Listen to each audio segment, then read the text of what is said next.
முதல்ல வந்து இந்த வரலாற்று சிறப்புமிக்க தீர்ப்பை அளித்த உச்சநீதிமன்றத்துக்கு என்னுடைய வணக்கங்கள்.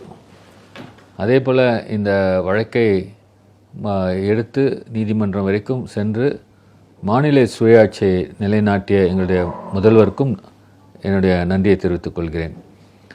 இந்த ஜட்ஜ்மெண்ட்டை வந்து காலையில் 9:30 மணிக்கு எங்களுடைய கவுன்சில் அண்ட் ரெக்கார்டு அழைத்து, சார் இந்த வழக்கு 10:30 மணிக்கு ஜட்ஜ்மெண்ட் வருது சார் அப்படின்னு சொல்லி சொன்னார். உடனே நான் வந்து என்னுடைய மாண்புமிகு முதலமைச்சருக்கு இன்ஃபார்ம் பண்ணேன். இந்த மாதிரி லிஸ்ட்டில் திடீர்னு சப்ளிமெண்ட் லிஸ்ட்டில் போட்டு வருதுங்க, 10:30 மணிக்கு ஜட்ஜ்மெண்ட்டுன்னு. சரி, நான் சட்டசபையில் இருப்பேன், பார்த்துட்டு வந்துடுங்க செக்ரட்டேரியட்டுன்னு சொல்கிறாங்க. நான் வந்து இந்த ஜட்ஜ்மெண்ட்டை முழுமையாக கேட்டேன். நீதியரசர் வந்து பரதிவாலா மற்றும் மகாதேவன் அடங்கிய அமர்வு இந்த ஜட்ஜ்மெண்ட்டை ப்ரொனவுன்ஸ் பண்ணுறாங்க. நீதிமன்றம் ப்ரொனவுன்ஸ் பண்ண பிறகு நீதியரசர்கள் வந்து அட்டார்னி ஜெனரலில் நன்றி சொன்னாங்க. அதே போல் நாங்கள் வழக்கறிஞர்கள்லாம் ஒவ்வொருத்தர் பேரை சொல்லி என் பேரையும் சொல்லி நன்றி சொல்கிறாங்க.